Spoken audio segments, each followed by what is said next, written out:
圓形啦，咁我講到就係話有兩條邊係平行啦，咁就分別係 RT 同埋 VU。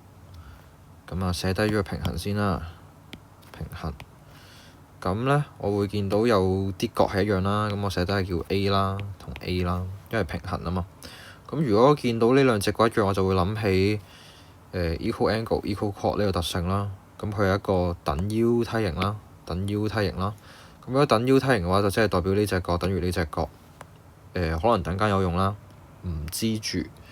咁啊，再睇埋啦，就係佢講話 RT 係 angle bisector of 呢一個 SRU。咁所以呢，呢隻都係 A 啦。咁啊，畫埋呢條 chord 啦。咁跟住呢，佢就講啦，就有個叫33度，RTS 係33度，有個叫做 URV 都係33度。OK， 呢一隻就係等腰梯形，所以呢都係 A 加33。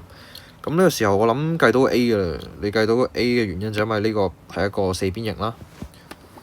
3個 A 加埋66度就等於180，咁所以180減66再除翻3就計到 A 等於38。好啦，如果你有 A 嘅話，應該都唔難計得到最尾要做嘅嘢啦。